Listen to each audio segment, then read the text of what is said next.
the future. I'm really excited for the future. Is there a song, and correct me if I'm wrong, you seem like the type of artist that you'll record a bunch of stuff, you like it in a moment, your team falls in love with it, Mm-hmm. and then you're like, yeah, I don't like that anymore. And they're like, no, this is fucking hot. They do that, yeah. That happens? They do that. Yeah, they'll be like, you gotta put this on there. And the thing is... So let me ask you this. Mm-hmm. Have they been right? Yeah, they've been right. Yep, multiple times. Yes, they have. Yes, you have. Wait, oh yeah. Which song? Which song? So Paint the Town Red. Whoa. I thought Paint the Town Red was kind of like it reminded me of like Target or like Macy's. It reminded me of like Gap. I don't know why. It just kind of is that. Right. And I know like it starts with a curse word and it's like a little bit edgy in that sense. And like I say I'm a demon lord. Like, yeah, I get that. But like that song just had a very like pants up high vibe. And so I thought, I think strategically, because I can be strategic, I think it was a good addition to the album and a strong addition to the album. I know that it's a strong song. Did you expect it to be as popular as it is, though? Yeah, I did. And that was what I was kind of running from a little bit. Oh, wow. Tell me more about that. Like, you didn't want to have a smash? I didn't really want to have that pants up high song that was, you know what I mean?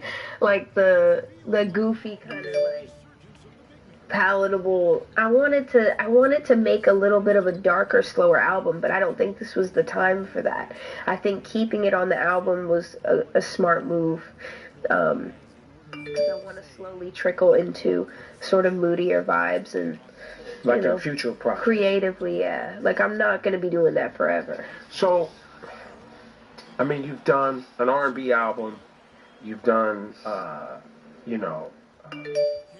alternative leaning records, you've leaned almost into the punk space visually in some places. Yeah.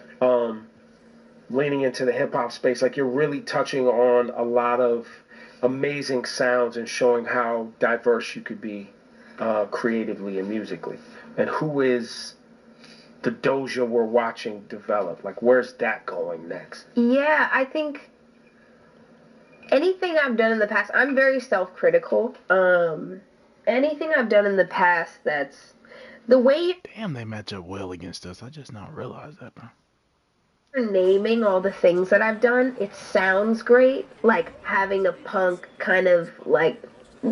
Aesthetic. You knowing that I have that aesthetic under my sleeve, I feel like I haven't fully executed all of those things the way that I really, really, really wanted to.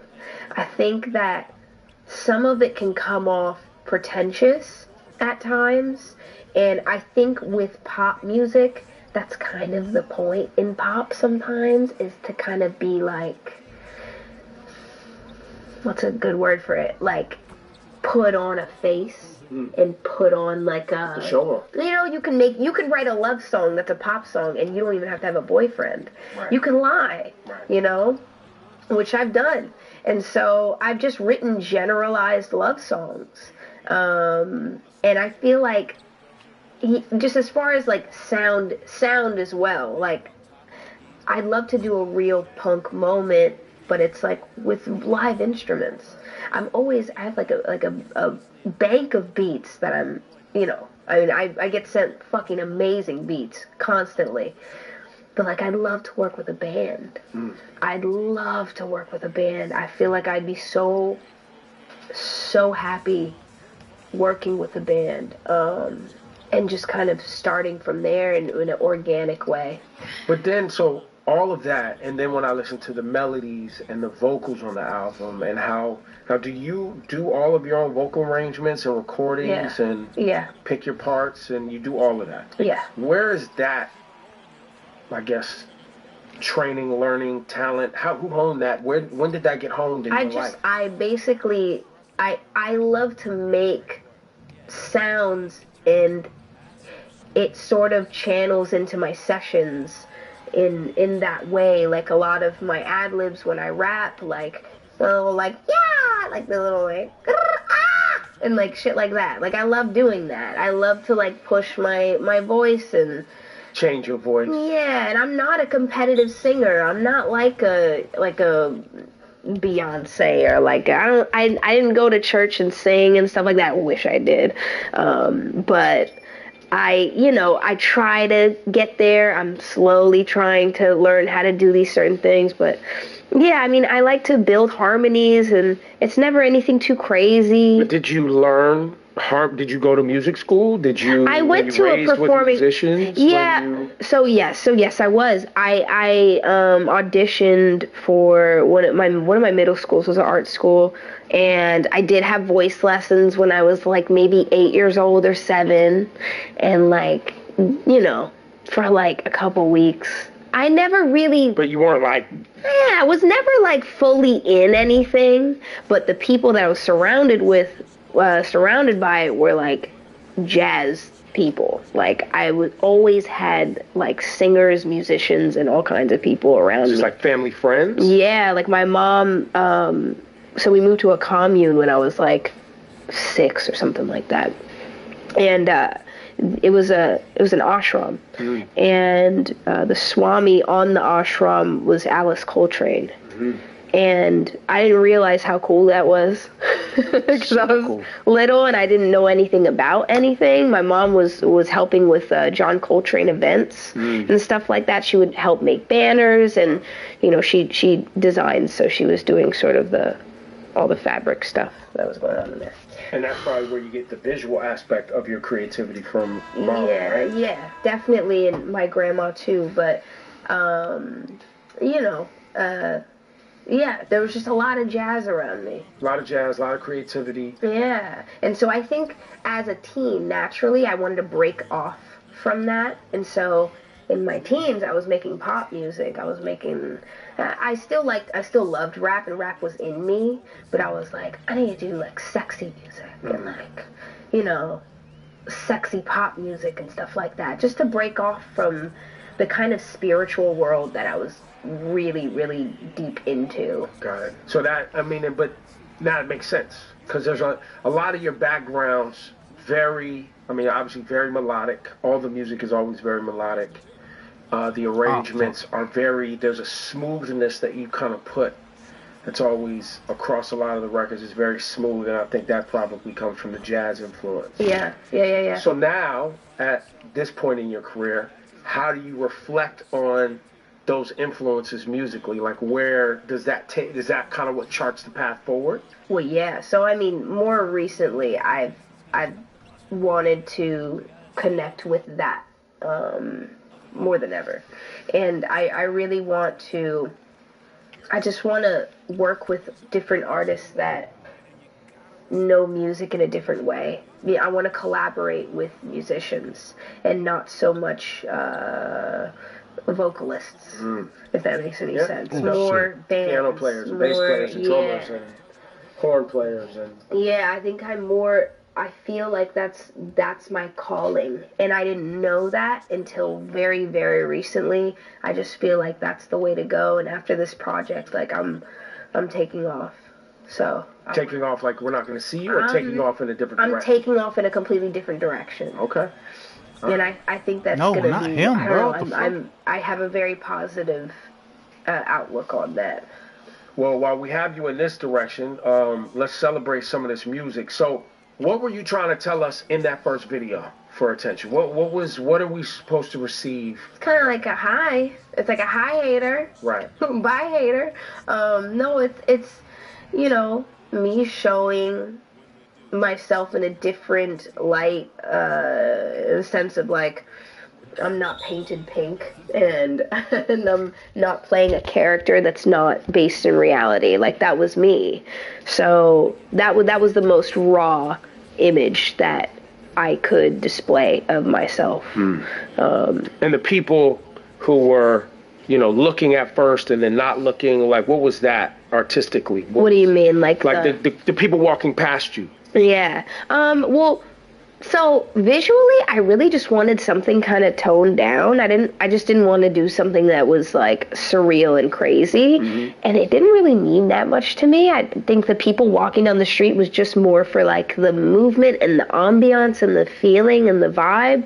But it did later kind of resonate with me, like, you know, those people are the people on social media. Right, that's what I took. And that's kind of how a lot of people have interpreted it. And I like that a lot. I agree with that. That wasn't really what was on my mind at first, though. I think Paint the Town Red was the next video. Mm-hmm. Which, you know, you get it. That's where the whole, you know, is she a Satan worshiper thing starts, because you have this amazing. I'm wearing red. Right. Is that what, Because I'm fucking wearing red. Me wearing red is a crime. Like, it's crazy. It's crazy. Me, like, standing on a thing that not everybody has to know this, because not everybody knows this. That was a painting that I painted. I wanted to paint that. Mm-hmm. My painting isn't a fucking a weapon. It's not offensive. It's just a green goblin-y monster guy, and I thought it was beautiful. I love drawing faces first and foremost, and so that was like a really big piece for me, like literally and also figuratively. Like for me, like just drawing that big ass face, it's like this big. It was one of my most proudest moments ever, and people wrote that off as Satanism, and it's literally just a little green guy with horns, and I'm standing on his head. Where's the harm? The thing is, I will say my arm piece had pentagrams on it, but it doesn't matter what I say. I'm going to say it anyway. But that's just me being like, killed. Oh my god, I'm killed. Literally. I'm just like, cute, this is so cute. And I put it on, and it's symbolism now. Yeah, and I'm also not religious. I'm not religious. And so people aren't going to like that because I wear a cross. But I'm gonna do what I want. And, you know, I think it's just like I don't really give a fuck. People are gonna say whatever they want. And that's my painting, and that's what I wanted to do. But the song is kind of talking about that, right? Like, I'm gonna get out here, I'm gonna paint the town red. Mm-hmm. I know you guys are gonna be upset with me one way or the other. Yeah. Like, I'm gonna do what I want regardless of what the fuck you think I'm doing. Right. I'm not hurting anybody. Literally nobody was hurt in the making of this video. Now, let me ask you this. At this point, with all of the popularity you said earlier, I think I'm too fucking famous. Yeah. Was that not your intent? So I knew that, I think in like a 21-year-old girl's mind, money and like outfits and like in my 21-year-old girl mind, right. I'm like fashion, money, travel, fun, like all of those things seem so positive. You don't think about what comes with it. Right. And so I jumped in. I didn't really know what I was putting myself up against. And then I realized, okay, well, this is kind of a lot. And so now I'm stepping fucking back. And so, yeah, you know, I'm just tailoring it. I'm fine-tuning it because there's a way where I can still travel and you know, dress up and go to events and go and do stuff and still be kind of in the shadows a little bit and less on the talking about like what I'm wearing and being like, yeah, this is Givenchy, and like I don't want that. It sounds like you want people to appreciate your art, have fun with your art and your creativity. Yeah. Come to the shows. But I don't want to be a enjoy the performance. But yeah, I don't want to be your little toy character that is like. Yeah, like I'm not gonna make everyone happy, and that's just that, you know. Like I'm just not, and like I know that I'm not. So that's freed me immensely. So one thing I've always wanted to talk to you about, I don't think we had time last time, but your name, I'm gonna try to pronounce it. Amala. Amala, perfect. Amala Ratna. Yeah, okay, yep. That's pretty good. Yeah. Zandile. Yes. Dlamini. Yeah. That's good, right? Yeah, that's good. But that's straight South African. Oh my God. Yeah. Yeah. And so Dad is South African. Yeah. Yes. Daddy is South African, from Durban, South Africa. And so, have you ever been to South Africa? I haven't. I still haven't. Are you planning? Is there a plan? I rely on my career to just throw me out to places. You know, I'm sure they're ready to celebrate you, though. Yeah, I don't like find pockets of time in my life to go travel because I can fly, but I don't like flying. And so, you know, I just like, especially long flights like that, I know it means a lot. It would mean a lot, but I just like. What role did was Dad around?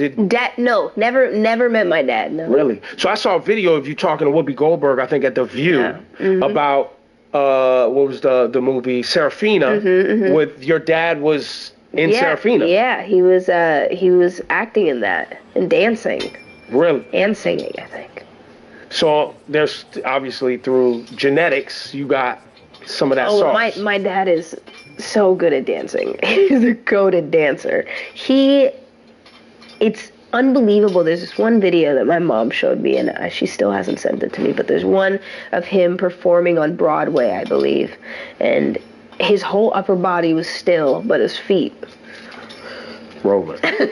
were just like all over the place. He has so much ability and just incredible talent when it comes to dance.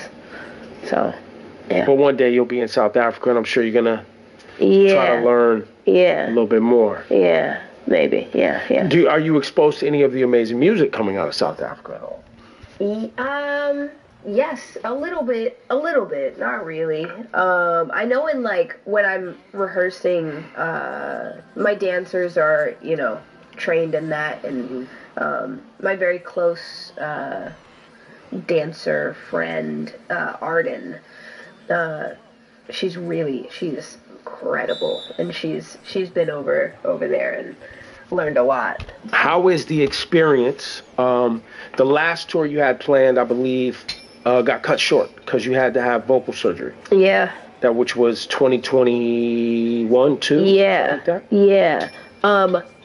I had my tonsils, and they kept sucking up everything that they could, and I kept getting sick over and over and over again. And I guess, I mean, I was about to go on tour. We canceled that, and I got my tonsils removed. Vaping, I don't know if that was part of why that was happening so much. Could have been. Nicotine is awful. It's a terrible thing. But we knew that we had to get my tonsils taken out. So we did that. I quit nicotine. I continued to vape, but I wasn't vaping nicotine.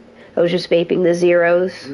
And people were like, I thought you were done smoking. And I'm like, no, I'm done smoking nicotine, but I'm not, you know. But yeah, I used go back smoking weed, hypnotherapy. No, fuck no. Weed. Fuck never again. No, never again. Can't handle that. I've fried my brain. Too much weed. I've had enough weed. So what therapy is this you had? Hypnotherapy. To come off the nicotine. I went to hypnotherapy for my nicotine addiction, and it worked in one little session. I walked into that building and walked out and never smoked another cigarette or vaped another nicotine vape ever again. What is your favorite song today off of Scarlet? My favorite song is... In the Moment. Today, In the Moment. It's... Often. 100% Often. Often's fire. Yeah, 100%. Oh Often's fire. It's like Can't Wait, Often, Shut Show, 97. Those are your records. Yeah. When do we get a new? Well, that won't be for like a year. Like, that takes time for you, right? Like, that's pretty soon. Soonish. Pretty soon. Like 24? I'm about to go cut my next record, like, now. Really? Yeah, and I also just want to, you know? Like, I want to keep going. Like, an album has this, like, limitation of, like, 12 songs per album. You can do 17, you can do 30, whatever. But, like, we had to get that done in, like... And this was a specific feel and sound that you wanted. Yeah, and this was a little quick, but, like, we did it in a matter of, like, maybe, like, 3 weeks total. And, you know, well, not even, actually. It took months. But we came back around and did whatever. Anyway, but yeah, I'm gonna get straight into my next project. It's rare nowadays that you hear a song from a woman appreciating a man. Like, we live in a time right now where it's like dudes are saying slick shit about chicks, chicks are saying slick shit about dudes. Scamming and stealing. It's always like some toxic. And using each other for, like, means of survival. But Aurora Hills, At least what I'm hearing is a straight up love song. Right? Yeah, Something different it's about kind you, of cringe, loving but it like is not being to like, I I don't know. I feel like You're lovey-dovey, cuddly, people, huh? Keep it real. people, yeah, Your absolutely. butterfly kisses, nuzzle noses. Oh my god, I'm amazing. I'm so good. I can be really mean too, but I'm one of those. I'm also a Libra, even though astrology is stupid, but I am a Libra. Why is astrology stupid? Because it's kind of stupid. Why? Because it applies to everybody. It does. It really does. It's people all make it encompassing. People make it make sense for what they need it to make sense for. Yeah, they use it wrong. But anyway, I am so into the vibe of like being affectionate and expressing love for people and people you love and people you're in love with, and friendship and harmony is like my number one thing that I seek in life is harmony. When a whole room is just ringing and everyone's in the same spot, it's like my favorite thing in the world. So, but yeah, I'm not afraid to write love songs. I did it with all my pop music, and I feel like these were much more personal and much more meaningful than any of the other ones I've written. These were very real. Can't Wait, Agora Hills. I don't know if there's another one on there. But yeah, basically those two. Often's more kind of for everyone. Yeah. But Love Life, Can't Wait, and Agora Hills are very, very real. But look, is that the Filipino delicacy? Is that what that's referencing with the egg and the duck inside? It's like a metaphor for Twitter. Okay, tell me more. It's like I'm shitting on Twitter. Like it's just me just dropping a bunch of filler bars that I thought were kind of cute, and Twitter being the like egg. Is that where we're going? Yeah, with this? Twitter, those like Twitter, the bird, the egg, and all that stuff. Like, yeah, it's like I'm eating them alive in a way or something. I know that you're not eating it alive, and people tried to clock me on that. I know you're not eating it alive, but it's like that's the whatever. Okay, leave me the fuck alone. Damn. So, the arachnid pearl emblem. Yeah. On the cover. Yeah.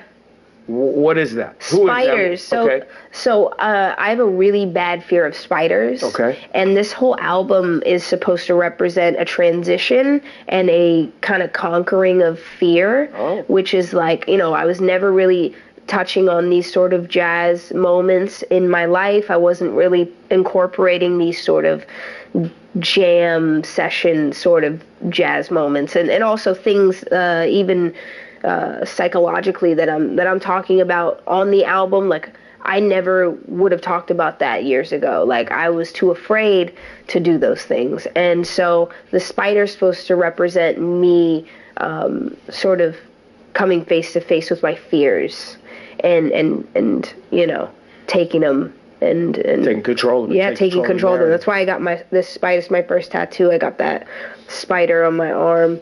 It's off center because it's my fault. I fucked it up, but whatever. But yeah, I got a lot of spiders on me. Did you draw a tattoo? What do you mean you fucked it up? No, I just told the guy to move it a little bit, and then I tried to get a thing to fill in all the rest of the space around it, and the best way to do it was this way. This was the straightest. This was the perfect line. Maybe your arm's crooked. Yeah, maybe my arm is just stupid. Yeah, I think your arm's fucked up. Doja Cat's got fucked up arms. I got scoliosis in my arm. I guess the last thing I want to ask you, we kind of got into the tour thing, but when you see you're on, I think it's Doshi and Ice Spice. Yep. By the way, love all of them, right? Huge fan. Was that your idea? Yeah.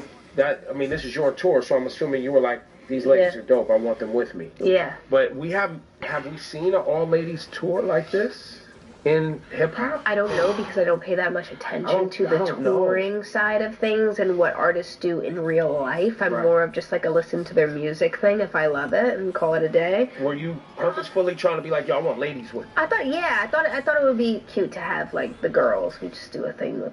And did you know them prior to the tour? No, I didn't. I didn't know Ice like that. I think me and Dochi were following each other for a while before. But have you why are guys you leaving that creative? though? Like why? at the arena, or do you run into each other backstage? She loves to like do stuff. She loves to go to. She went to Disneyland. She went, I think, ice skating. She Dochi does like she does shit. Like she'll go out, and I don't know how she does that. I keep getting sick, so maybe it's like on me that I'm not doing anything. But like she has fun. Right. I went to an arcade like once, and that was really fun. But anyway. There was that, and, you know, I thought the contrast between the two was really nice. I like the idea of, like, Dochi's theatrical and Ice Spice being more kind of based in, like, in the real world, sort of, she's just like a sexy, dope female that, you know, is doing it. For girls for girls that aren't like dressed up like peacocks like me and whatever. Right. But you know, I loved that kind of sugar and spice of it all. Now on this album, there's no features, right? There are no features on this album. The last album, you had a few. Yeah. You've obviously featured people in the past. Yeah. Are Doshi and Ice Spice people you would ever try to collaborate with? We spoke about it. Yeah, we spoke about it. I just want to be very careful with features. The thing is, I knew that was going to happen. You know, I mean, I think, like, for the next project, I don't know. I think there's something really interesting about me not really fucking knowing what is going to happen with it. As far as features, I'll cross that bridge when I come to it. That makes sense. But you know what I mean? Well, thank you for spending some time with me today. This was great. Thank you. And being candid. I know you don't like doing this shit, but I appreciate you. Thank you for giving me a shot. Thank you. You know what I mean? Appreciate you. And keep rapping. You're not gonna stop rapping though. Like, No, it's gonna 100%. No, I'm going to keep fucking rapping. I'm gonna get better at it every single day. And fuck the girls. What is that? What are you saying on that song? Fuck the Girls is about, it's just like it's more like Stan Twitter. Like it's me saying fuck Stan Twitter. Because there's that obsessiveness behind it, all the malice towards women in Stan culture, like the condescendingness of people being like, mother, oh my god, queen, mother, and calling women mother and expecting them to like to give and deliver and serve for the purpose of just serving and not just expressing themselves. Like there's this weird ass like, ugh, it's so weird. And then in the same breath they'll insult that person as well as calling them mother. Like they make fun of them and shit like that. It's like not real. None of that shit is real. So that's kind of what Fuck the Girls comes from. So what do you say to your fans, your diehard fans, your fans who, you know, are buying the merch, going to the shows, listen to the album ad nauseum? I say thank you to them. I don't say thank you to people who obsess and don't do anything. They don't support. Right. They just sit there and talk shit about everybody that I actually look up to as well. They talk shit about Nikki. They talk shit about my peers. They talk shit about all these women who work very hard every day, and they try to place me above and bring people down. There's no thank yous going in that direction, because that's bullshit. That's not how you deal with whatever that's not how you communicate to other people. Use whatever your platform is to communicate appreciation for the women who are working very hard to provide you entertainment and music. Appreciate that. Even if you don't like it, just be like, cool, respect, or shut the fuck up. You know what I mean? It's stupid. I'm tired of these, like, and honestly, it's also just like kids. You gotta let them just be fucking. I don't need to say this. I don't. They're gonna do it anyway. Yes. Pull up in the 97 Benz. Sexy with that fire truck red. Lead who's to the valley. I realized as of recent that a lot of this shit is not normal. And I didn't know how to, like, I don't know, like, process that experience. I hate being famous. It sucks. I love connecting with people in the crowd when, like, I feel like it's really me and you right now. And I go eye to eye with so many people during this show. And it's like, it's something about tour that makes the love like real. Hi. I'm so glad to see you. It's the Sprite Holiday Special. You know there's an art to making the perfect gingerbread house. And my grandma, she taught me when I was like your age. Yeah, well, my grandma taught me too. Hey, Grandma. All right, let's get started. So frosting is the key, you guys. Gingerbread's not that sweet. Welcome back to From the Point, by your favorite point. Another episode presented by Sprite Winter Spice Cranberry. Back here at Bleacher Report. Again with my guy Winston. And then got my longtime friend, best friend, probably in the NBA. Played AAU with each other. Now NBA champ, Michael Porter Jr., MPJ, my brother. What's Mike, up, what up, man? What You up, straight? baby? We gotta come up with the handshake too. Yeah, we gotta get a handshake. We do that every episode. Yeah, I think we got to start showing people backstage first, so What we everybody do. thrown off. Facts. But recently, I seen you at the in-season tournament game. Yeah. In LA. Y'all played the Floyd. next day. Pulled up with Floyd, my boy. Yeah. How was that? Like, what was the game like? How'd you pull up with him? What was it like? Yeah, man. First of all, like, I was hot because I wanted to play in that tournament. I thought the in-season tournament overall was a success for the first year. It went a lot more smoother than we thought. I think we needed one more win to secure the spot. So we played the Clippers the next day. And so I just pulled up to the game. Floyd hit me, and that's why I wanted to pull up with him. And just went to watch the game. It's different sitting courtside, like watching when For you're sure. not like on the bench. It was a whole different experience. But like you said, Floyd, Oh my cool dude, God, Grayson Allen got a real wetter, down to bro. earth. When I'm with him, I just like to ask him questions like, how have you been great so long? How do you take care of your body? I just pick his brain, bro. So it was a good experience chilling with him courtside for sure. Yeah, that's a good point, Mike. Trey, I know you pulled up to a playoff game last year. You kind of started to touch on it a little bit, but how was that experience? For you, whenever most of the times you don't pull up to NBA games as a fan, but as a player in the game. So what was that experience like for you? Oh, it was clean. I was watching. I went to two.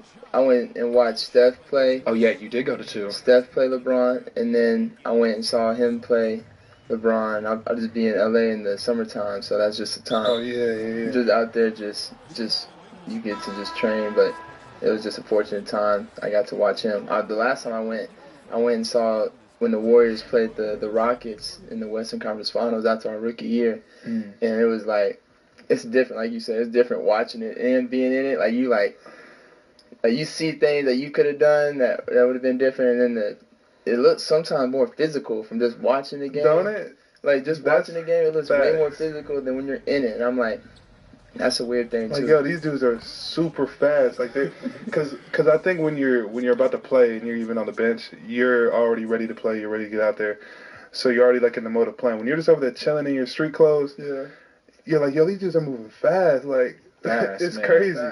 Facts. It's That's crazy. Mike. First of all, man, congrats on winning a championship this year, bro. Appreciate That's that, bro. that's so major. We recorded an episode probably it was earlier on this summer. I think it was right after you won, and Trey, you had made a comment. You were like, man, I'm just jealous of Mike, man. I just want to be in the finals so bad, man. But seriously, like during those that time, those conversations that you were having with Mike, what were those conversations like, and how did those conversations motivate you to get back to the playoffs and eventually go get you a championship? Man, watching him was like, motivating. Like, jealousy is just love and hate at the same time. So it's like, jealousy isn't necessarily a bad thing all the time. Like, we joke about it being jealous. Like, that's like my brother. I was pulling for him. We communicated every now and then throughout the playoffs. Like, he knew I was pulling for him, and so just seeing him like achieve a chip, the stuff that we talked about since traveling around the country playing basketball is like it's cool to see, and it's obviously motivating for his brother to want to go do the same thing. And so and I know he wants to do the same thing and get another one. So it's just motivating for each other to keep doing it. So it's cool. What about you? What was that time like for you, man? Hadn't been to the finals before. How was it? Well, man, like tracing back to even college and not being able to play in college, like I was looking at Trey and seeing what he was doing, and like he said, like I was so happy for him seeing what he was doing at Oklahoma, but part of me was like, man, like I want to be out there too. Like he was motivating me to get back on the court, and so even my rookie season, seeing him when they would come play in Denver and he's just killing us, like I'm like, man, I cannot wait to get out there. So when he talks about kind of that jealousy aspect, I feel that because I was looking at him the same like way, like when I couldn't play. And so, you know, we made it to the Western Conference Finals in the bubble, but it was nothing like when you get the arena full of fans, you know, and all that. So I remember watching him in the Eastern Conference Finals, you know, out in New York and everything like that, and just watching his whole playoff run and how that went. And that motivated me, you know. So then we went to the finals, like I was just it was a crazy experience because the Western Conference Finals was one thing, but then to make it to the finals, it's a whole nother level up from the media attention, from just the pressure of the games. Like you're so close to winning an actual championship. And so like Trey said, man, we were communicating. He was telling me stuff he saw in the games, you know, just telling me to go get one. And man, just what I've been through individually, and then to, you know, fall in the draft to Denver. It's crazy that I think I'm the first guy in our draft class really to win a championship. So, I mean, God works in mysterious ways. So it was unreal. And, you know, I think we got a little bit of the hangover right now. We're not really as sharp or as motivated right now as a team, but man, that was a incredible run. No, that was a crazy run. Was there a time in the finals that you knew, like, okay, this is over? Like, cause y'all, I mean, in the finals y'all did y'all's thing. I mean, even leading up then, like, was there a time in the playoffs or was there a time in the finals that you're like, okay, yeah, we gonna win it? I'm not gonna lie, bro. Like, we felt so dominant, like in the playoffs. Like, I think our hardest series was probably Minnesota in round 1 or Phoenix in the second round when you know, D-Book and KD were going crazy. So, you know, then we played the Lakers, we swept them, and even though they were a really good team, by the time we got to the finals, and we saw we were matching up against the Heat, we kind of knew we had them. Like before the series even started, we just knew matchup wise. And obviously the Heat are very scrappy. They're a really good team. But we couldn't figure out how they beat the Bucks. We couldn't figure out how they beat Boston. So I think Boston overall matched up with us a little bit better than the Heat. So I think from the very beginning, we knew if we took care of business, having home court advantage, you know, playing in the altitude. Yeah. If we took care of business, we kind of knew we could get a ring. That's fire. That's fire. How has life been since then? How has life been off the court? How has life been even on the court? Yeah, I mean, not much changes. Of course, everywhere you go, it's congrats, champ. It's amazing the support you get. You know, everyone just referring to you as champ. That's really dope. That's how I was getting referred to all summer. I did a little bit of traveling, went to Taiwan. It was crazy to see the fans over there halfway around the world. Like, I landed at like 4 a.m. and the whole airport is just filled with fans. And I'm like, it was crazy. They all just had telling me congrats and things like that.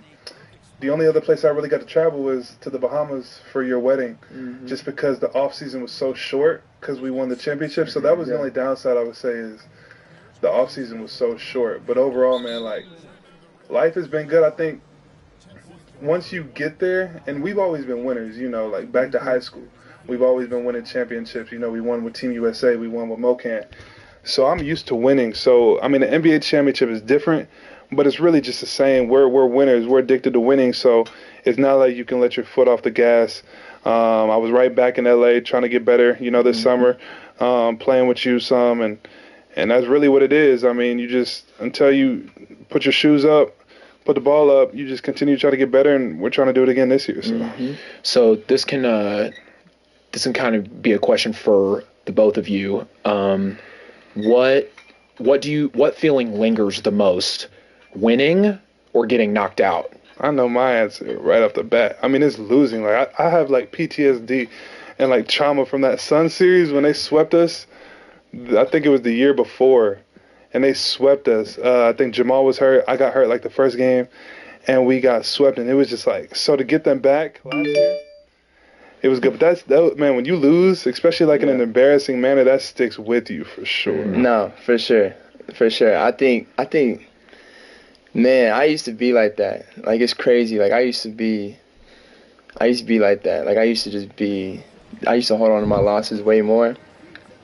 I don't know, it's something about just having kids. It just makes you, like, appreciate moments more. You know what I'm saying? I've heard that too. I've heard that. You know, it makes you just appreciate, like, the better things more. And I think, not saying I don't hold on to the L's that I take or hold on to the losses, because trust me, like, I'm the first one to tell you, I hold on to that more than anything. So I remember everything, but it's like I also remember the good times, and like, cause I like when you leave the arena, you're somebody else too. So you can't be mad all the time and feeling down in a certain way all the time. So when you said that, that's the first thing that comes to my mind. Is like, that's just the competitor in you, and that's just the beast that's just in us, and the winner that's in us. But it's like something like sometimes things change you, bro, and it's like I feel like just having kids has made me see, just hold on to certain things maybe a little bit more and just appreciate it, and just makes me chase more happy memories than just holding on to certain grudges. And Man, I've heard that actually. Like, I've had teammates before who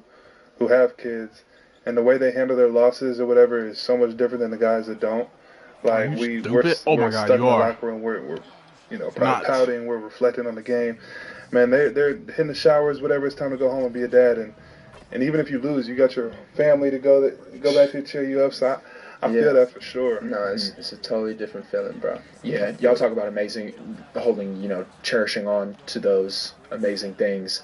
I think one of the most amazing things that the NBA is grateful for is y'all's draft class, for sure. Like you said, you were the only, I think you're the only player as of now to win a championship, but y'all's draft class is stacked, man.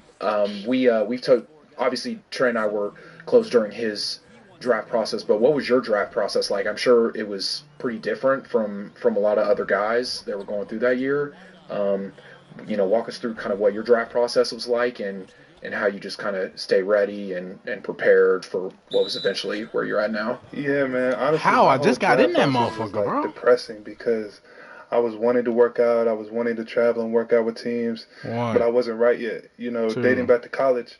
I just got in the paint. What are you talking Trey about? remembers this pretty clearly. Like the time when I really messed up my back. Remember I tried to dunk in practice? Austin. I'm talking about I tried to boom on this dude, and I thought I died. Get their minutes right. I feel like And what happened was I didn't take enough time off, so my back kept nagging me all the way into college, to where I had to get the surgery. And what happened was I came back too soon to try to play in it's not even called the playoffs in college. NCAA tournament. Yeah, I tried to come play back in the NCAA tournament, came back too soon, and my back wasn't fully healed, so I kind of re-injured it. Yeah. So the whole draft process, bro, like, I'm not able to work out like I want to. I'm trying to get my back right, and it's just depressing, man, because I'm seeing all these dudes kill it and, like, whatever. So what happened was me and my agent decided to have one pro day. We were going to invite all the teams in to watch me go through it.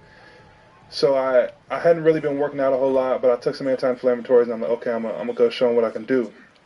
Worked out pretty well, didn't miss too many shots, and I remember, like, teams were pretty impressed because they hadn't seen me for a while. Yep. And the Sacramento Kings at number 2, they met with me. They were like, man, like, we really like you. Like, we might take you in number 2 because they thought I was fully healthy.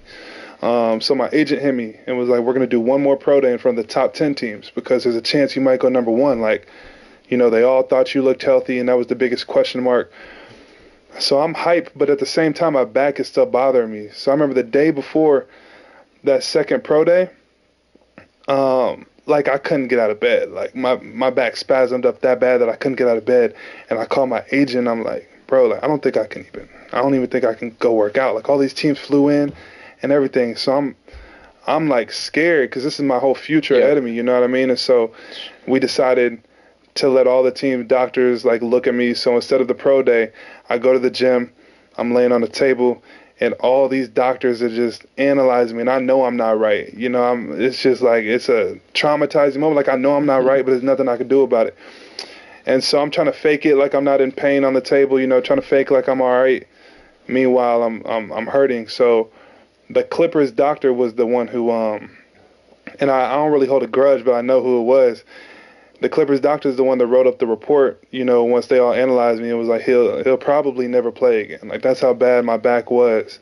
And so so then I don't even know how my agent really finessed it to where a team was willing to take a chance on me after reading that report that the doctor read. I think the Nuggets were just like, man, his upside is pretty high. Even if we got to deal with the injury, let's try to at least figure it out.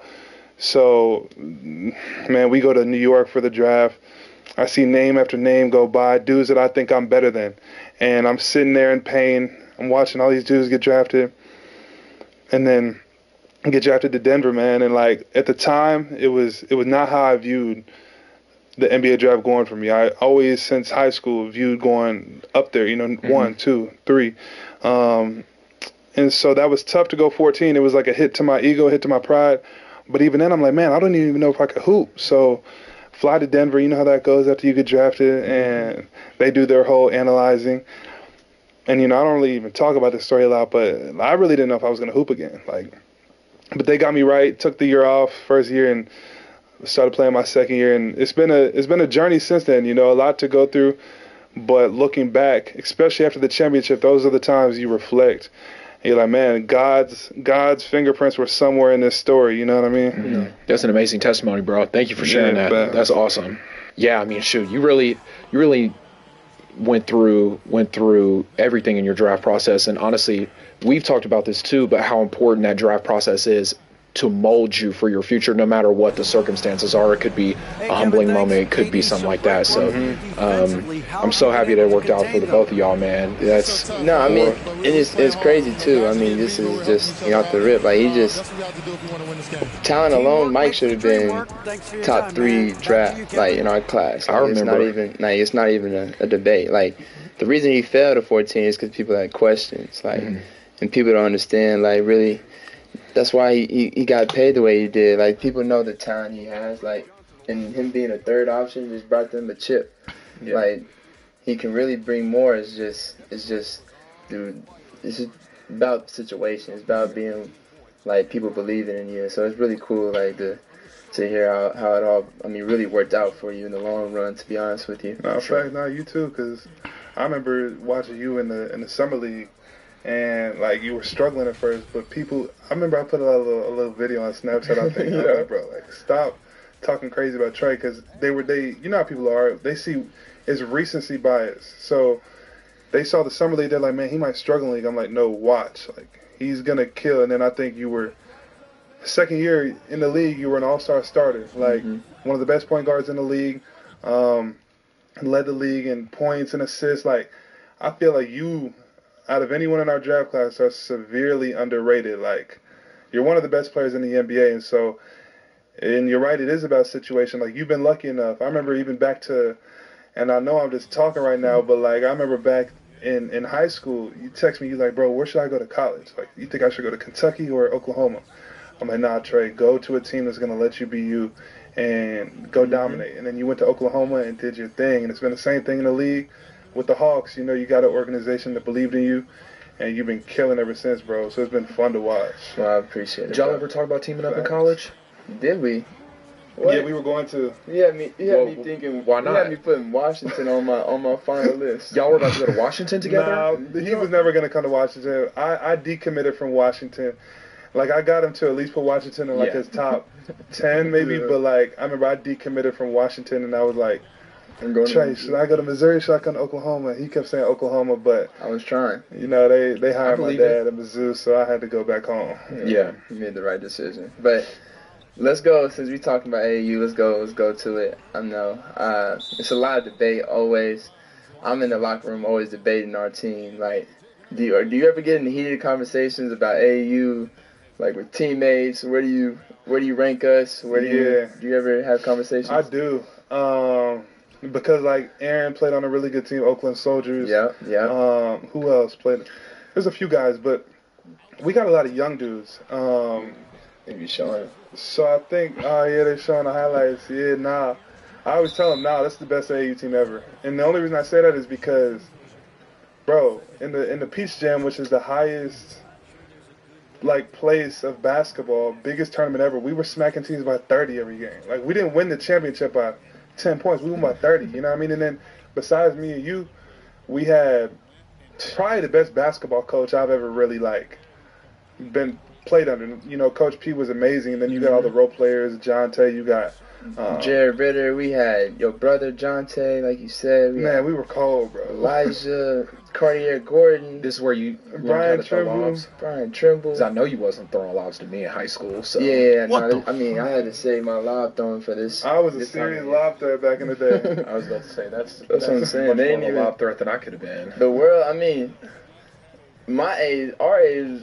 We know the lob threat Mike is like the world really ain't seen it yet. And it's been I mean, you know, injuries. You got to change your game, bro. But I used to be like bounce, punching stuff. And I think I've seen a clip where y'all posted on the podcast where people have questions if Trey can play with like a superstar. And he was like, man, like I played with Mike in high school, and we were a dynamic duo. Like. People don't know how willing of a passer he is. He would rather pass than score. He can just go get 40 or 50 because he's that good. But really, he would have a layup, you know, and might throw it off the backboard, and I'm catching it and windmilling it. Like, he's always been such a willing passer, which I think, you know, people know he can pass, but that's definitely an underrated part of his game. For sure. I mean, there were some really, really good AAU teams. I've got one here in 1994. New Jersey Patterson AAU team. That team had Kobe Bryant, Vince Carter, Tim Thomas, Rip Hamilton, and Kevin Freeman. The SoCal All-Stars of 2005 and 2006. Kevin Love, Brandon Jennings, Chase Budinger, Taylor King, and Daniel Hackett. They only lost 2 times in 2 years. What circuit did they play on, though? Like, that's what I'm saying. Did they even play on a circuit? I don't know if they had circuits like that. I mean, that's 05, not like EYB though. That was like some totally different. I feel like Kobe. You said Kobe and Vince played together. Yeah, and Rip Hamilton. I ain't gonna lie. They were nice. There was an Indy Heat team in 2004 with Greg Oden, Mike Conley. We may have won by like 5-10. Jeff Teague and DeQuan Cook. We're still winning though. Because Greg Oden back then, Greg dominant. Oden. Like B. Roy, like Brandon Roy will tell you, Greg Oden was like dominant. B. Roy was your coach in high school, right? Yeah. How was that experience for you?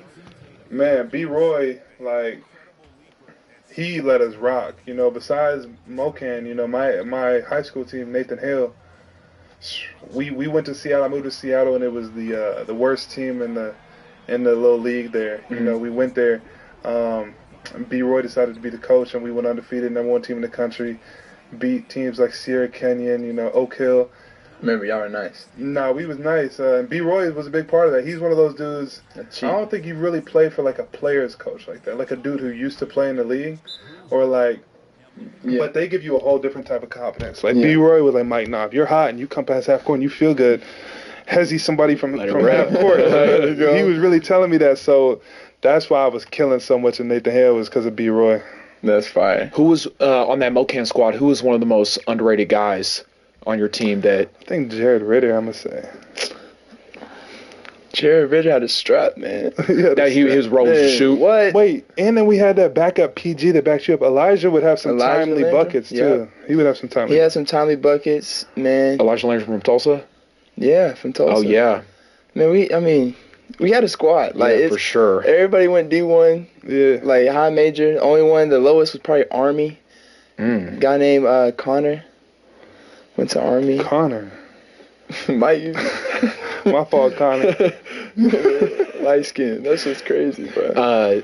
Man, dang! I can't believe that was the lowest offer. I mean, it's very clear that like you guys. No, but we had so we had him, Missouri, Oklahoma. Oh yeah, Connor.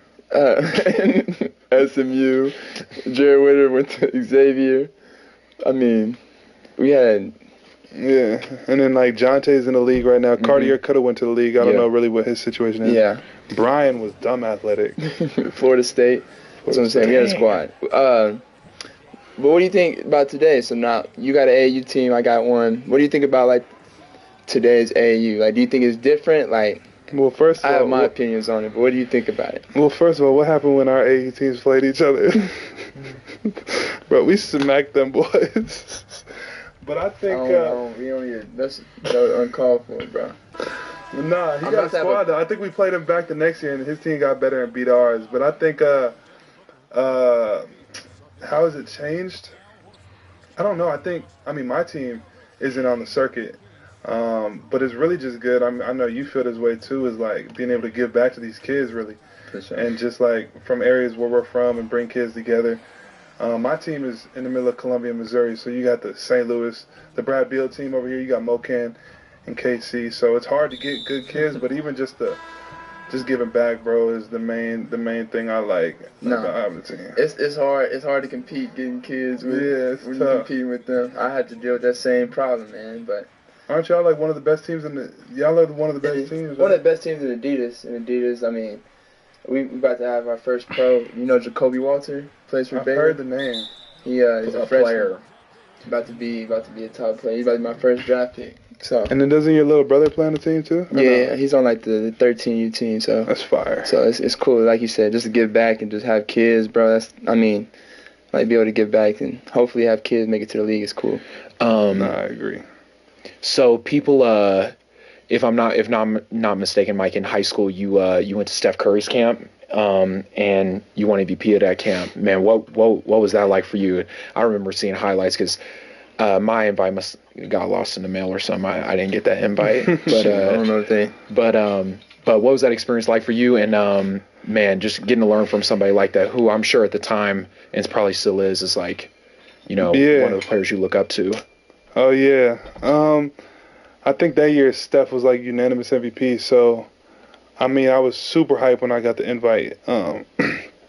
I think you were gonna go, but you were more of a Nike dude at the time, right? Yeah. You were at the Nike camp. I think I went there and missed out on like a Nike trip they did in the Bahamas or something. But working out with Steph, I mean, you just kind of see the work ethic. So from a young age, like that was imprinted on me, like how good this dude is, how he prepares, how he works out, and it just kind of carried me through to the league. Like I'm always trying to learn little things, like even playing with Joker now, like I'm trying to learn little things on how you can achieve greatness. So that was my first experience really being around a superstar like that, and I got to take a lot of things in. But yeah, I think the camp was for a lot of guards, and I was like a bigger guard at the time. So me and you remember Billy Preston? Mm-hmm. We were the biggest dudes at the camp. So like one-on-one drills and things like that. Like he was nice too. I was winning a lot. I remember. Yeah, Billy was nice. Yeah. You've obviously worked out with Steph a lot this summer, the previous summer. This is a question for both of you guys, but what has been your biggest takeaway from him, either the way he works or kind of the certain things that you guys get to work on during those workouts? Man, I think it's pretty simple. A lot of people say the same thing, just the speed in which he works and like the conditioning part. Like, I mean, you just feel more in shape when you leave a workout. Like, you just feel like you just accomplished 2-3 workouts in that hour that you spent with him. Like, and it could be simple drills as far as just shooting layups, going full court, doing 2-ball dribbling and just touching lights and little things like that. It could be simple, but it's just the conditioning and how fast you go. That's when you learn like that, how the pace in which you like practice really matters and affects in how you play too. What about you, Mike? Yeah, like he said, it's the pace and like I think Steph's greatest attribute is like his how good a shape he's in. Like Trey said, like he got a trainer named Brandon Payne, amazing trainer. But like those are the workouts in my whole life that when I leave those, I feel like I got better. Mm-hmm. Like I come back to the gym the next day, I'm like, oh, like my handle feels tighter. Like I don't feel as tired running. Like so he works at a completely different level than I think anyone I've seen really works at. Mm-hmm. Is there we in year 6, right? We in year 6 now. It's like you don't really we play our idols, but it's not like the same feeling. Like how do you feel when you play like your guys? Like I mean, we used to go. KD sponsored our AU team. Like I know you looked up to him and the way he played and all that. Like how does it feel now? Like you played against him some years. You've even been in, playoff battles with him. Like how's it feel going up against some of your idols? And I think it definitely takes a year or two to kind of get rid of that kind of mindset of like, man, like I'm guarding KD or KD's guarding me. Like, do I really want to go at him right now? Like, and you don't really have that but it's in the back of your head. Like, man, this dude is a superstar. LeBron, KD, Steph, all these guys that we grew up watching. I think it took me like a year to kind of just view it as we're on the same court. He's going to me, I'm going to him.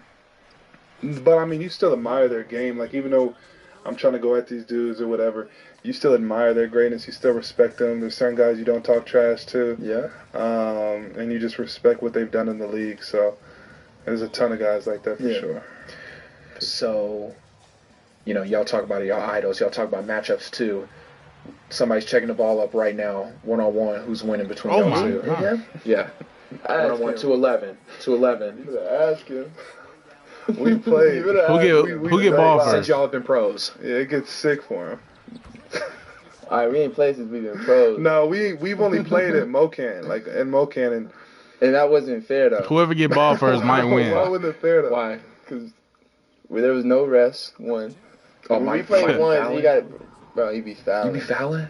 Be fouling. To be honest, we never really like checked it up. Like, let's go 100%. We play like at the end of practice and just couple. We only do like 2 or 3 dribbles. So obviously I have the advantage. If we're doing unlimited dribbles and he can do all his crazy stuff, like I don't know. But I mean, we're different positions, you know. So I don't know how that would go now. I mean, if he gets hot, he's gonna be hard to stop. If I get hot, I'm gonna just shoot over him, and it's gonna be hard to stop me. So it's gonna be tough.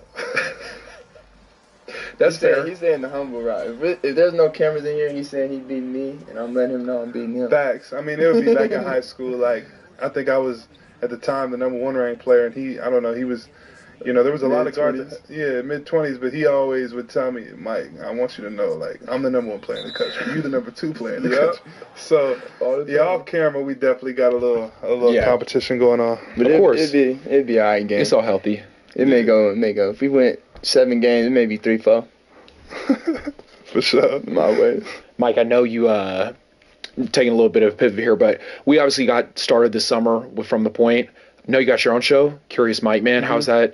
How's that process been like for you, starting your own podcast, finding your own voice? Yeah. I know you just had an interview come out with AG. Mm-hmm. One of my favorite interviews, honestly, of all NBA podcasts, honestly. I'm a huge fan of AG, so just talk about what podcast has been like for you. And yeah, I think similarly to Trey, like, I think it's easy as an NBA player to get misunderstood as a person. You get, you know, people see how you are on the court, they see when your competitive nature or whatever, or even like we're in 2023, so, you know, people send out tweets, they post on Instagram, write a caption, and it's super easy for the world to perceive you a certain way or like to be taken out of context. And for me, like I sent out a couple of tweets.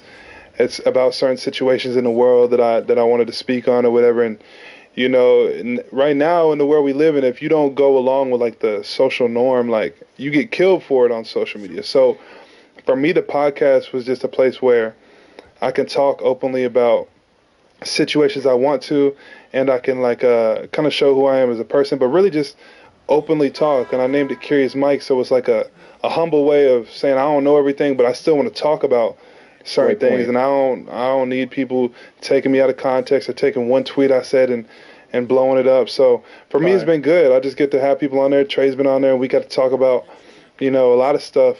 But it's just a passion off the court, you know, a little hobby I like to do off the court. Yeah. What about you? I mean, we're now, this will be our 11th. Yeah. What about you? I mean, just reflecting over the past 10, 11 shows. Man, I mean, he hit the nail on the head. A lot of the same reasons. It's more about just trying to find ways to control your own voice. Sometimes when you talk to the media 2-3 times a day, every other day, it's like sometimes your words can get misconstrued, or you can't really say everything you want, or don't really have everything that you want to say on your mind right then. So like having this platform, it gives us an opportunity. We can really, just get on it, and we can speak our mind and speak the truth, and then also people get to know the real side of us and get to, see more of the authentic, side of us and what we see and what we go through. So absolutely. Speaking of AG, man, there was this hilarious video this summer about him and Jokic in Serbia in the summer, and they was like some horse race or whatever. Yeah. Like, you gotta be honest, bro. Like, is this dude really like obsessed with horses? Jokic? Yeah, man. This dude, he definitely likes horses more than basketball. That's the best way to put it. Like, man, we'll be in there getting ready for practice at training camp, whatever, and he's on his phone watching the horse races. And then Yo, that's how who is he AG is missing as a those? person. You know, he's the ultimate teammate. He's a carefree dude. He'll travel in the off season by himself. So I know he pulled up on Joker, and I know they had a good time out there in Serbia. So I mean, you know, they're both like one of a kind dudes. Joker all off season is in Serbia, drinking beer and watching horses. Like he probably didn't touch a basketball all off season, and somehow he got better. And then AG is he's a great teammate. He's just a free spirit. So he pulled up to Serbia. So I think I'm gonna try to get out there next year and see what Yoke has going on. So you definitely go. Yeah, I want to go check it out. Just see the culture out there. He tells me like it's fun out there. He says the nightlife is way better than it is over here. So I'm gonna go turn up with Joker. I feel that. Yeah. What is I mean, playing with a guy like as dominant as him, like you told me some stories before about how easy he makes it seem, but I mean, what is it like playing with a guy as dominant as Joker? I mean, like I've played with good passers. Like I played with you. I played with Jonte. You know my brother, who's obviously a very good passer. He makes the game super easy for me. So I played with really good playmakers and passers. I think from the center position, the way the Joker, can get it in the post, teams come double, and now he's finding me open all the way across the court for open threes, or he's finding me on a cut. I feel like the two people who have benefited most from how Joker plays is me and Aaron, because Aaron's getting all these easy lobs, and playing out of the dunker spot, and when teams come double, he's throwing it up to AG. And then me, I'm getting just a lot of easy, wide open threes. I mean, I don't know how he's so good. Like, over the years, his routine has gotten, like, better and better. Like, when I first came in the league, he wasn't that, locked in. But now, man, every day, he's on time. He's probably, the first one to the gym getting his treatment in. He's religious about his routine. And it's just crazy to see. People see, like, his demeanor on the court, and it's like, oh, he's just kind of nonchalant. But he is, like, he's on it. So I think I just try to learn his work habits, really, and his routine and how he approaches the game. But he's the best player in the NBA.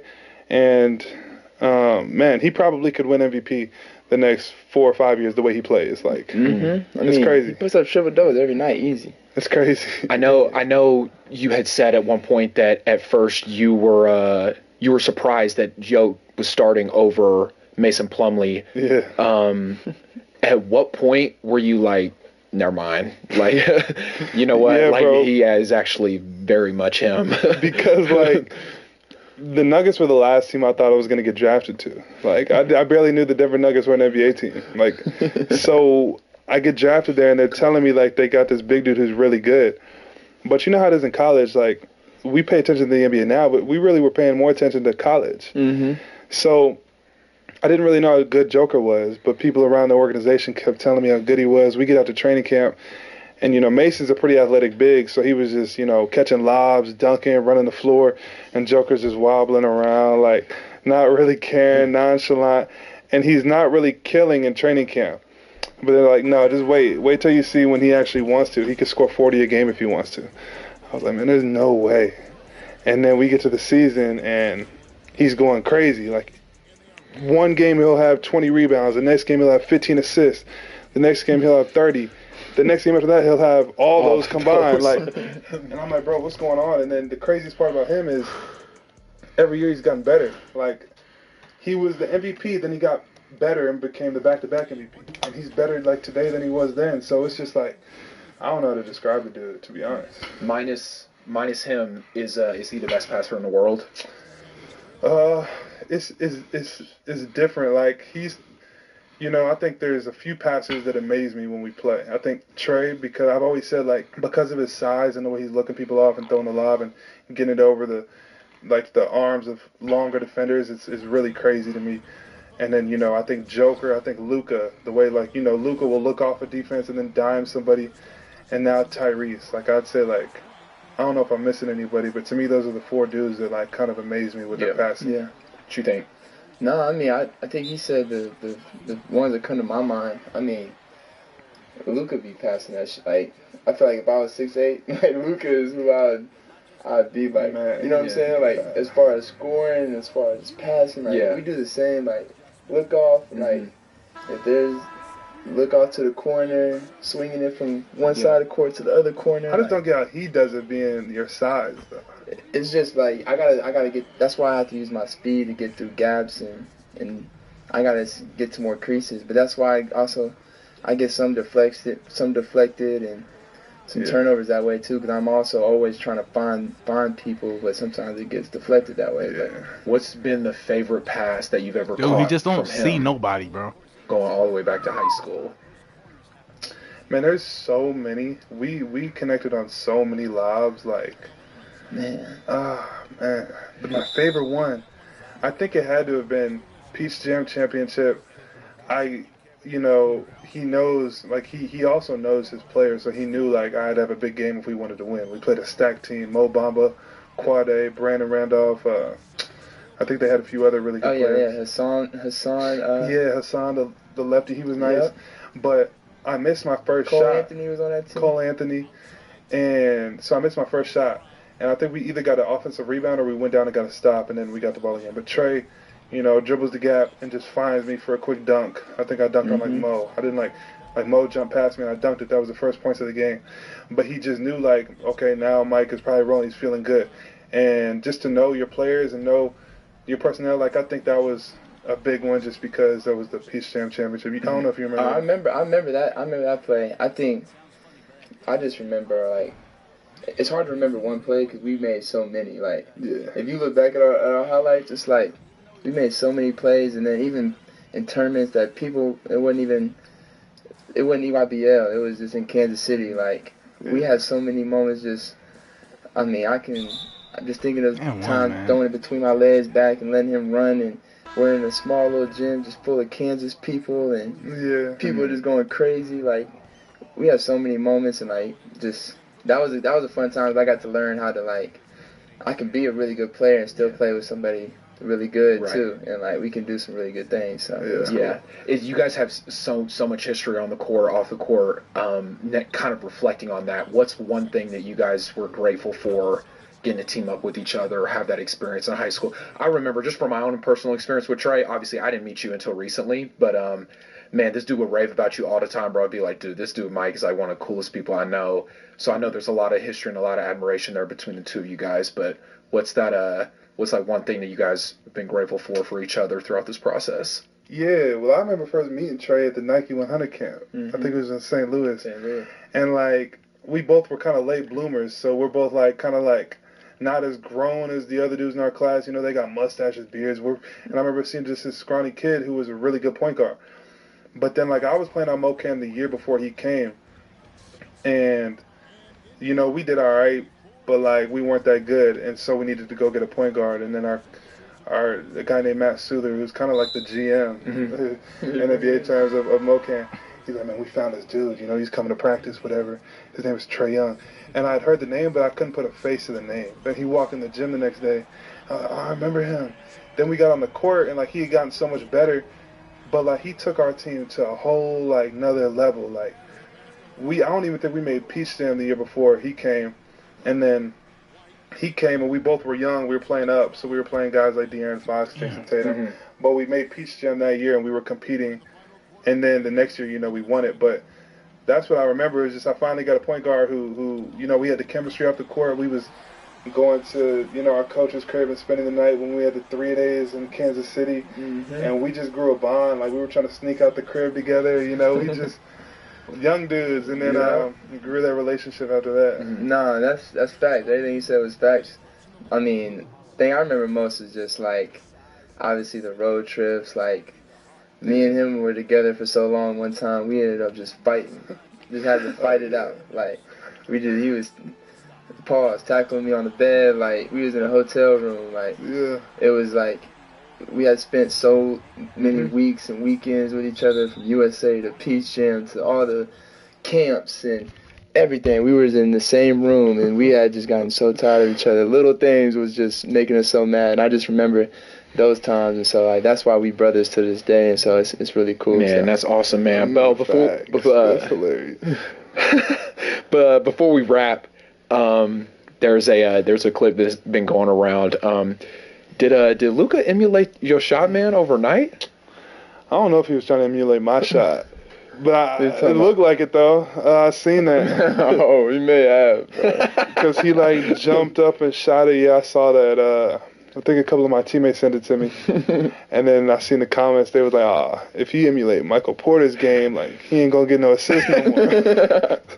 So that had me weak too. But that's funny because he shoots it like he just barely jumps. So I saw that clip and it was pretty funny. It was definitely imitating you.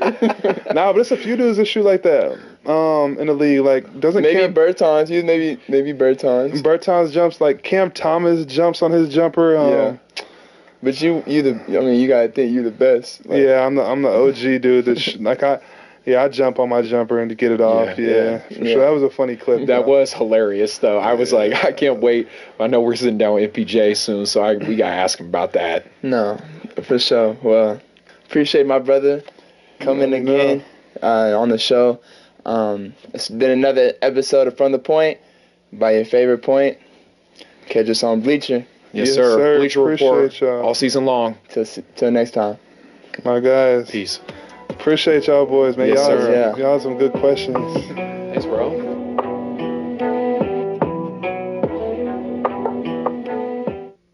You know there's an art to making a perfect gingerbread house. And my grandma, she taught me when I was like your age. Yeah, well, my grandma taught me too. All right, let's get started.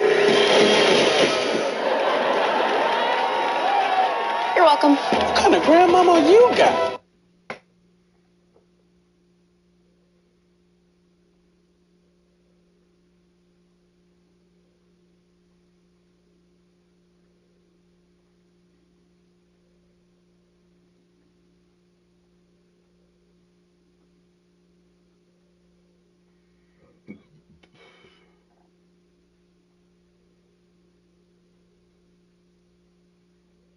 Knicks, I was not you see and hear over the next couple days. Because I will say this. I know Devin and Kevin and even Brad, they have a high care factor. And they are basketball savants. And the way they're playing offensively, it looks elementary. Especially in the fourth. Yes, it looks elementary, and this goes beyond the fourth. I mean, we're watching the game, and like we're pointing out when they got movement. We're like, oh, they're moving good now for a couple minutes, right? And then it's just like, where it go? I will say this: I'm starting to question if those guys are questioning the people in control of this offense. I'm seriously. Because I can't believe that guys like Kevin Durant and Devin Booker are sitting around accepting an offense that is one-on-one ISO with no movement. I can't believe that they're okay with that. But is that the offense, or is this what they're defaulting to? Because at times when we see that movement, we see cutting. Is that the offense? That's the problem here. And it's what they're defaulting to, bro. And that's the offense. You're not missing it. I mean, they're obviously watching tape of this. At some point, that's the thing. We don't know what the hell this is. Well, I think that kind of illustrates the problem with this team. The inconsistency you've seen with this team is also being affected by the coaching staff and their inconsistency to make sure that they're setting things up the proper way. Like, I don't give a shit if it's in practice, if it's Vogel yelling out plays or Kevin Young plays yelling out for the court or whatever. If Devin Booker's the one calling plays and 5 fucking times in a row he calls fucking 1-4 high, then that's your fault as a coaching staff to give him the power to call the same fucking play that's not working 5 times in a row. Like, you got change. Like, and that inconsistency can't happen. So this team's got so much to fix. They got a lot of shit to fix. It's not going to be easy. It's not going to be pretty. I don't know. Like, honestly, I'm sitting here right now. I want to have optimism. I want to hope that this team is going to put it together. I feel like if they ever could get 3 guys on the court that are feeling good and playing at a high level, they would be all right. But I don't know if that's ever going to happen. I don't know. Because it hasn't happened, but twice this year. Yeah. And it's just frustrating as F to watch this time and time and time again and realize that in the fourth quarter, they keep falling apart because they keep doing the same shit. Yeah. Like, when are you going to wake up? Like, I'm just tired of it. I'm tired of the lack of effort and the lack of paying attention to detail in order to change what you're doing that doesn't work. Yeah. And there's nobody riding in to save the day. Nope. There's no big trade you can make. There's no magic thing that's going to happen. Sure, could you get healthier? Yeah. But if the offense keeps playing like the system they're playing, if the defense has no effort, you're not going to change much. This is the guys in the room, coaching staff included, having to take a long, hard look at themselves and figure out, how do we fix this? Because there isn't anything else coming other than minor things that may happen. Maybe you get a backup point guard, but you're not adding somebody that solves all your problems. You got to solve them yourself. Yeah. All right, guys, let's take a quick break, and then we'll do some super chats. We want to hear from the people here with us tonight. If you're looking for a Christmas present, Shady Rays has you covered exclusively for... Let's read some team. I feel you, Icon. You're upset right now. Yeah. And I get those feelings. Go to Tech Review sent us one. They said, brace yourselves for some really stupid takes. From those of us in the seats and the chat, I'm sure. All of the above. It's one of those nights where anger takes over. Yeah. It's also one of those nights where everybody's at risk of catching strays. Yeah. Thank you guys for your super chat. Psycho Blue, thank you for yours. Said, basketball gods laughing at us. Get well soon, Bradley. Mm-hmm. I mean, listen, at some point, can we catch a break at some point? I don't know. Jacob sent us one thank you. They said, this ain't going to work. This roster is flawed. And this coaching staff is clueless. Oh, well, time to look forward to the vet minimums next year. Oh, man. All right, chill. That's rough. We're down bad, y'all. We are down bad. Dawn sent us one thank you, Dawn. They said, Suns are small yet can't stay in front of anyone on defense and are really good at ball watching on the glass and on the perimeter. Amen. Amen. I am so tired of dudes getting beat off of 2 dribbles. 2. Jalen Brunson caught the ball on the left wing. Nasir Little came up, and that dude blew right by him like he wasn't even there. It's just no effort, bro. Layup, because guess what? Eubanks wasn't there to block the shot. Neither was Nurk. Neither was anybody else helping weak side. Nobody was even focused on that. Yeah. Grayson had one block. That was actually a foul, but they gave him the block. All right. Next one is from Trevor. Thank you, Trevor. They said, I imagine this team top 3 in the West by now. WTF. Yeah, we all did. I imagined. Yeah, I imagine that they probably would have played already 15 games together, and they only been 2. So, yeah, that's tough. But that's the crux of everything. The expectations were championship or bust. And that's why this team's the most disappointing team we've had in this town to this point. Because this is the most talented, at least top-heavy-wise, we've ever seen this team. And this has been one of the most lackadaisical starts to a season we've seen from a talented roster. This is the most anticipated team ever. Yes. So, yeah, what you're saying, it matches up. Yeah, their biggest disappointment. Patrick sent us one. Thank you, Patrick. Said, this team making me pay for 200 characters. Awful. Lazy team, top to bottom with the ball. Soft as Charmin on defense inside. Whose idea was it to have Matrix Night post-game? Stupid, win or lose. The one thing that keeps coming up over and over and over again is soft, lazy, and careless. Yeah. Those 3 words. At any point in time, if you are on a team and somebody repetitively says any one of those 3 words, you should be embarrassed. Yeah. You should be embarrassed because people on the outside can see that it is a theme. Yeah. You got to be better. You got to be better. People want these players to care as much as the fans do right now. Mm-hmm. And that's not to say, I'm sure they're angry, but we need to see it on the court. Being angry after the game is all well and good, but they sleepwalk through portions of these games. Yeah, I mean, I would have nothing dirty. I'm not a dirty basketball player. I don't want injuries. I respect the game of basketball. But I'd be damned. I'm telling you right now, on my life, if I played in tonight's game, I'm knocking somebody on the ass. Like, Jalen Brunson ain't just getting to the lane. Where's that? Where's that? I mean, somebody, bro. That little ass dude coming to the paint, He's hitting the ground a couple times. I saw one time that was questionable, and I wanted to throw my damn bottle at the wall because when it happened, Nasir Little went and almost picked him up. And I'm like, come on. In my mind, I'm saying, bro. Nah, I'm sorry. I'm yelling. My bad. But, yeah, that's the one time I saw it. And my man Nasir Little literally was about to pick him up. I think he caught himself. And the Knicks snuck in there and picked him up. And I'm saying, damn, guys. Yeah, I need P.J. Tucker here. Yeah, I need a damn Jay Crowder here. Somebody come here and give me some damn toughness. Would you have played a boxing one? But bro, I mean, I would have tried something. That's not out of the realm of possibility. I mean, that would have been all right. Yeah. I need some flex zone. You damn right. Better than what they were doing out there.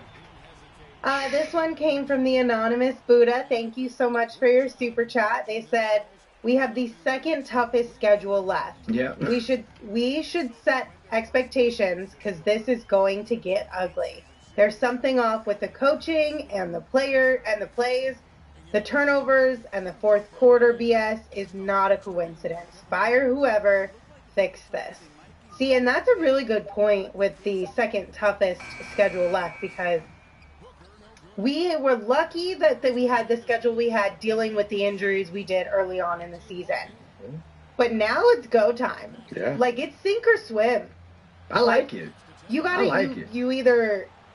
Like, there is no grace period anymore. Like, I know I made a joke in the pregame show. Like, there is no second preseason for you. Like, you're in the thick of it now. Things are getting harder, and they're only going to continue to get harder. We're approaching the halfway point of the season. We're only, what? Yeah, it's crazy. 12 games away, 13 games away from the midway point, and, like, at some point, these red flags have to actually be red flags. Yeah. They can't be red flags that are, but they could be yellow or orange because we don't have this, and this, and this. And when you start to do that too many times, you even start to believe, well, as soon as we get this, as if it's an excuse for yourself to not play up to your standards. Like, and that can't happen. Yeah. It just can't. You're a professional basketball player. Every single person on this roster, from top to bottom, Book, KD, all the way down to even freaking Lee on the bench. Thanks very much, KD. What was the big thing to secure this win? Nobody's off the hook on this one because they all looked terrible throughout this game, and it was just trash.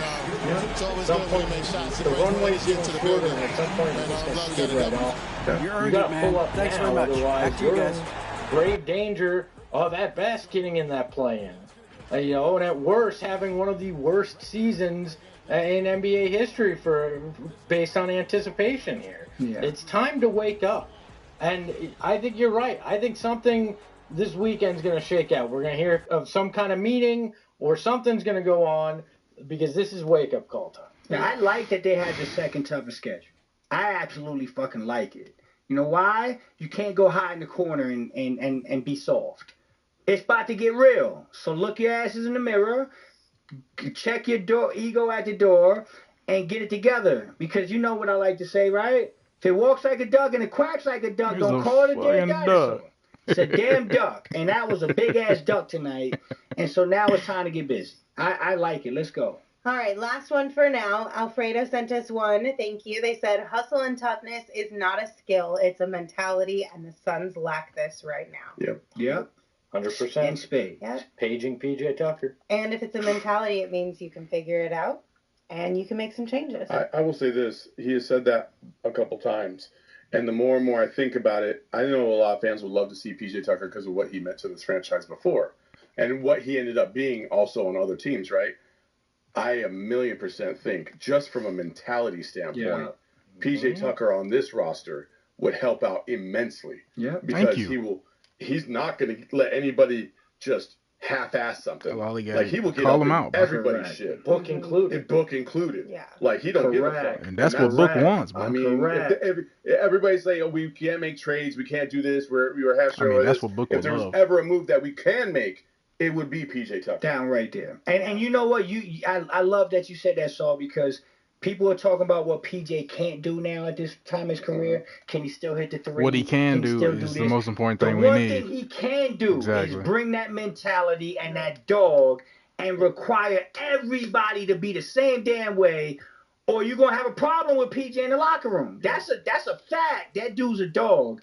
Bring him in, man. It's Udonis Haslem with the Heat. Yeah, the Heat correct. mentality. Like, you have to have guys like that.